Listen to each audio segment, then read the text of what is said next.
était indifféremment à droite ou à gauche, s'animait d'une gaieté juvénile. « Monsieur Barnett ?» Il se pencha sur elle, et avant qu'elle n'eût le loisir de retirer sa main, il la lui baisa, avec un geste arrondi que suivit un imperceptible claquement de langue, comme s'il appréciait la saveur parfumée de cette main. « Jim Barnett, pour vous servir, madame la baronne. J'ai reçu votre lettre et le temps de brosser ma redingote. » Interdite, elle hésitait à mettre l'intrus à la porte.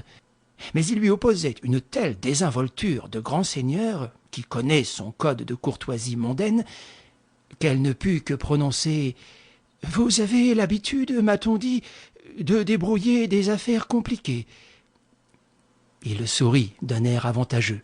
« C'est plutôt un don chez moi, le don de voir clair et de comprendre. » La voix était douce, le ton impérieux, et toute l'attitude gardait une façon d'ironie discrète et de persiflage léger. Il semblait si sûr de lui et de ses talents qu'on ne pouvait se soustraire à sa propre conviction, et Valérie elle-même sentit qu'elle subissait du premier coup l'ascendant de cet inconnu, vulgaire détective, chef d'agence privée. Désireuse de prendre quelque revanche, elle insinua « Il est peut-être préférable de fixer entre nous les conditions, totalement inutiles. Cependant, vous ne travaillez pas pour la gloire. L'agence Barnett est entièrement gratuite, madame la baronne. » Elle parut contrariée.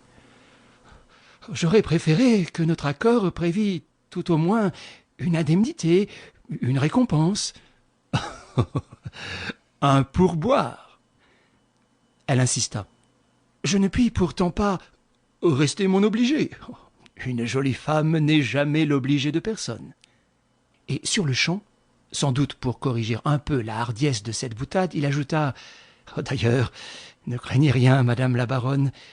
Quels que soient les services que je pourrais vous rendre, je m'arrangerai pour que nous soyons entièrement quittes. » Que signifiaient ces paroles obscures? L'individu avait-il l'intention de se payer soi-même? Et de quelle nature serait le règlement? Valérie eut un frisson de gêne et rougit. Vraiment, M. Barnett suscitait en elle une inquiétude confuse, qui n'était point sans analogie avec les sentiments qu'on éprouve en face d'un cambrioleur. Elle pensait aussi, mon Dieu, oui, elle pensait qu'elle avait peut-être affaire à un amoureux qui aurait choisi cette manière originale de s'introduire chez elle. Mais comment savoir? Et dans tous les cas, comment réagir? Elle était intimidée et dominée, confiante en même temps, et toute disposée à se soumettre, quoi qu'il en pût advenir. Et ainsi, quand le détective l'interrogea sur les causes qui l'avaient poussé à demander le concours de l'agence Barnett, elle parla sans détour et sans préambule, comme il exigeait qu'elle parlât. L'explication ne fut pas longue. M. Barnett semblait pressé. « C'est l'avant-dernier dimanche. J'avais réuni quelques amis pour le bridge. Je me couchai d'assez bonne heure et m'endormis comme à l'ordinaire. Le bruit qui me réveilla vers les 4 heures, exactement 4h10, fut suivi d'un bruit qui me parut celui d'une porte qui se ferme. Cela provenait de mon boudoir. »« C'est-à-dire de cette pièce ?»« Oui, laquelle pièce est contiguë d'une part à ma chambre. » M. Barnett s'inclina respectueusement du côté de cette chambre. « Et d'autre part au couloir qui mène vers l'escalier de service. Oh, je ne suis pas peureuse.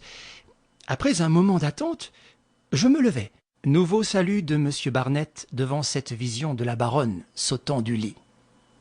« Donc, vous vous levâtes. » Je me levai, j'entrai et j'allumai. Il n'y avait personne, mais cette petite vitrine était tombée avec tous les objets, bibelots et statuettes qui s'y trouvaient, et dont quelques-uns étaient cassés. Je passai chez mon mari, qui lisait dans son lit. Il n'avait rien entendu. Très inquiet, il sonna le maître d'hôtel, qui commença aussitôt des...